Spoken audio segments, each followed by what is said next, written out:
Continuing in Titus chapter 2 with verse 8, continuing with the same sentence where we left off in verse 7, that Titus is to be showing himself to be an example of good deeds with purity in doctrine, dignified. And then verse 8 continues, Logon hugie, akatan,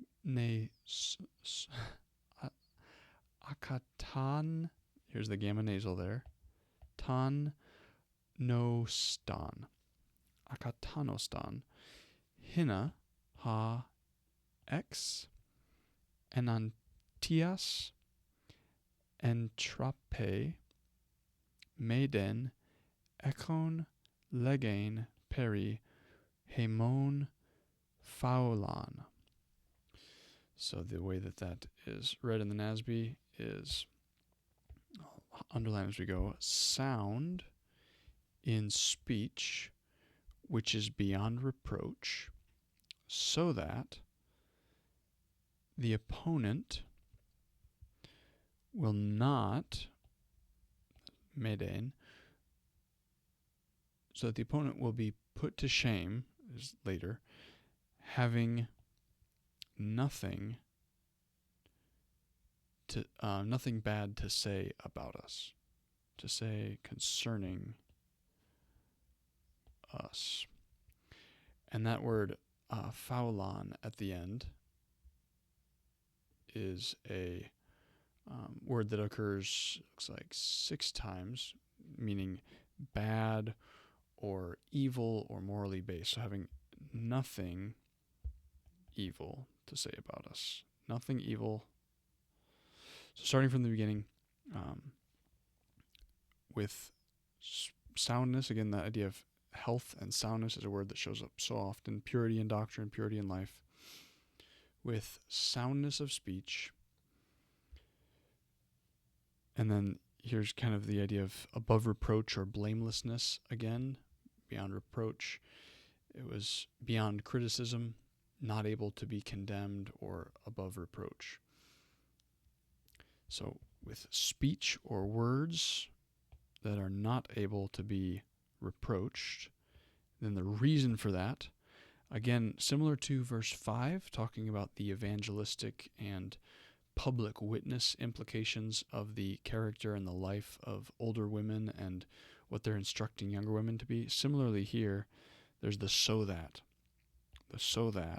the purpose behind it, so that and then this idea of ex or out of, and then those who are hostile, the ones who are hostile,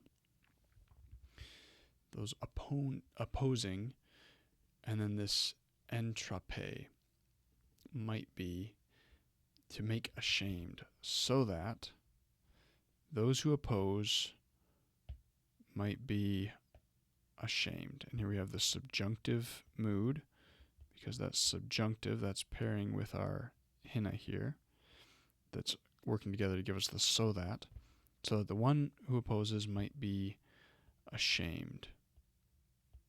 And then not having, here we have a participle, not having what? So this participle is modifying opposing. It's kind of telling us, or not opposing, modifying ashamed. So it's telling us in what way are they ashamed, or how are they ashamed.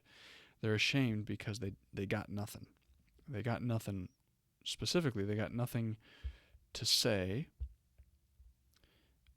nothing evil to say, as we already talked about here. They have nothing evil to say. And then this prepositional phrase, peri hemon, is modifying legain. They have nothing evil to say, specifically nothing evil to say about us. So having sound speech that can't be condemned is the means by which the gospel is defended against accusations. And really, the us here is all believers. So the credibility of the church as a whole, the universal church, is defended when the truth of the gospel is lived out in the lives of believers, specifically here in Titus's case, having sound speech that's healthy, that's fitting with sound doctrine, and also the previous passages regarding just his being a model and showing himself to be a type. All of this so that, similarly to verse 5, so that the word of God might not be reviled, and here, so that those that oppose the gospel might be seen as having nothing valid, nothing that sticks when bringing accusations against believers. So that is Titus chapter 2, verse 8.